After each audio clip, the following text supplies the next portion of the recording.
नमस्कार दोस्तों, सर्वपितृ अमावस्या 2023 में 14 अक्टूबर को है। ये पितृपक्ष का आखिरी दिन होता है और ऐसा माना जाता है कि पितृगण वायु रूप में इस दिन घर के दरवाजे पर उपस्थित रहते हैं और अपने स्वजनों से श्राद्ध की अभिलाषा करते हैं। इस दिन श्राद्ध करने का इसीलिए विशेष महत्व माना गया है। इसके साथ ही इस दिन कुछ उपाय करके भी आप अपने जीवन में सकारात्मकता ला सकते हैं और अपने पूर्वजों को प्रसन्न कर सकते हैं। ये उपाय क्या हैं जिनसे आपके जीवन में सकारात्मकता आ सकती है, आइए इसके बारे में जानते हैं।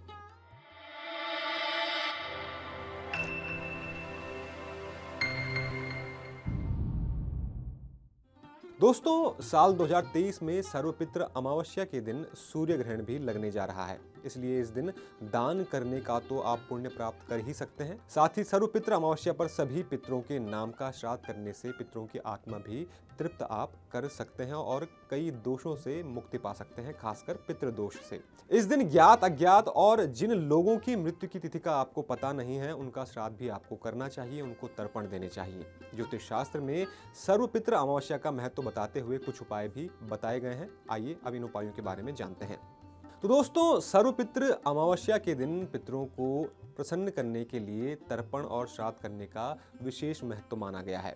साथ ही इस दिन पितरों के नाम का दान भी आपको अवश्य करना चाहिए। इस दिन गाय, कुत्ते, बिल्ली, चींटियां, कौवे आदि को अगर आप भोजन कराते हैं तो आपके पितृ प्रसन्न होते हैं और उनकी आत्मा को शांति मिलती है। तो ये एक आसान सा उपाय है जो हर कोई पितृपक्ष की अमावस्या के दिन कर सकता है और अपने पितरों को प्रसन्न कर सकता है। इसके अलावा दोस्तों, आपको सर्वपितृ अमावस्या के दिन शाम के समय घर की दक्षिण दिशा में एक दीपक अवश्य जलाना चाहिए। इसके बाद घर के मेन गेट के दोनों ओर भी आप दीपक जला सकते हैं। दीपक जलाकर पितरों से जाने अनजाने हुई गलतियों की आप माफी मांग सकते हैं। साथ ही एक डोने में भोजन की कुछ चीजें रखकर गेट के पास आपको रखनी चाहिए।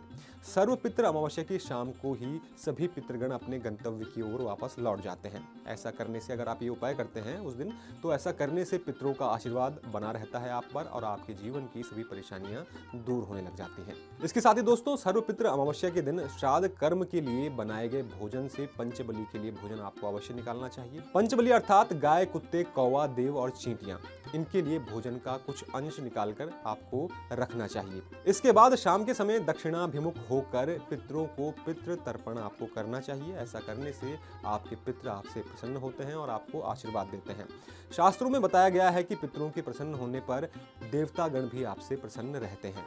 दोस्तों, ऐसी मान्यता है कि सर्वपितृ अमावस्या के दिन पीपल के पेड़ में पितरों का वास रहता है। इसलिए इस दिन पीपल के पेड़ पर कच्ची लस्सी, चीनी, चावल, दूध, जल, काले तिल, फूल आदि अर्पित आपको करने चाहिए और ओम पितृभ्य नमः मंत्र का कम से कम 11 बार जप तो करना ही चाहिए। इसके बाद आप पितृ सूक्त का पाठ भी कर सकते हैं। फिर शाम के समय पीपल पर दीपक जलाएं और काले तिल अर्पित करें। ऐसा करने से पितरों की कृपा तो आपको प्राप्त होती ही है, साथ ही सुख समृद्धि भी आपके जीवन में आती है। आपके करियर कारोबार में कोई दिक्कत थी तो वो भी दूर होने लग जाती है। तो दोस्तों, ये कुछ उपाय हैं जो आप सर्वपितृ अमावस्या के दिन कर सकते हैं। अगर आप सर्वपितृ अमावस्या के दिन ये उपाय करते हैं तो पितरों का आशीर्वाद आपको मिलता है। आपको बता दूं कि अगर आपके जीवन में पितृदोष है या आपकी कुंडली में पितृदोष है तो आपके जीवन में कई परेशानियां आ सकती हैं। इसलिए पितृपक्ष की अमावस्या वो दिन है जिस दिन आप छोटे छोटे उपाय कर कर अपने पितरों को प्रसन्न कर सकते हैं और आपके जीवन की जो दिक्कतें हैं